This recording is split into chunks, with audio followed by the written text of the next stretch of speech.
के रूप में कुछ किरदार ऐसे थे जो ममतामयी छवि से थोड़े अलग थे। ये किरदार सौतेली माँ या रौबदार कड़क सास के रूप में भी हमारे सामने आते हैं।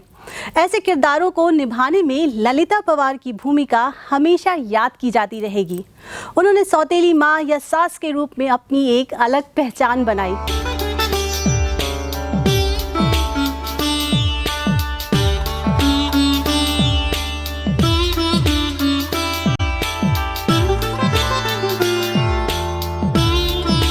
बॉलीवुड की एक और शानदार कलाकार ललिता पवार।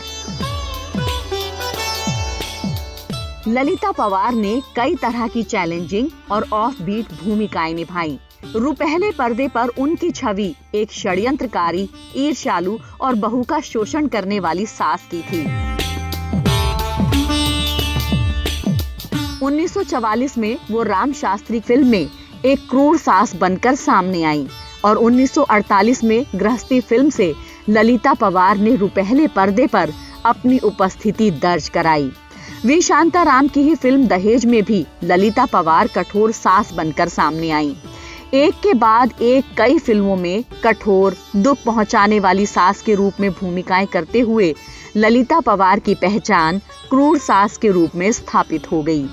1955 में राज कपूर की फिल्म श्री 420 में ललिता पवार ने नर्म दिल की औरत का रोल भी किया, जिसमें वो एक केले वाली बनी। अपने इस रोल में वो बहुत फेमस हुई। 1959 में आई ऋषिकेश मुखर्जी की फिल्म अनाड़ी में ललिता पवार ऊपर से क्रूर पर अंदर से नरम मिसेस डिसूजा बनी।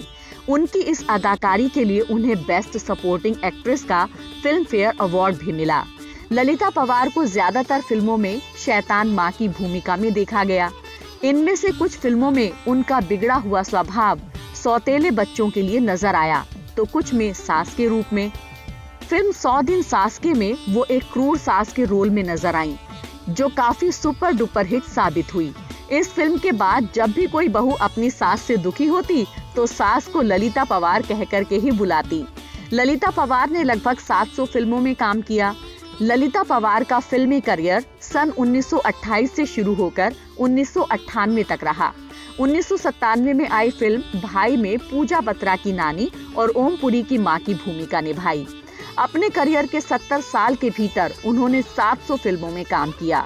उनकी कुछ यादगार फिल्में रहीं 100 दिन सासके, दाग, खानदान, नीलकमल, श्री 420, जिसके लिए उन्हें हमेशा याद किया जाता रहेगा।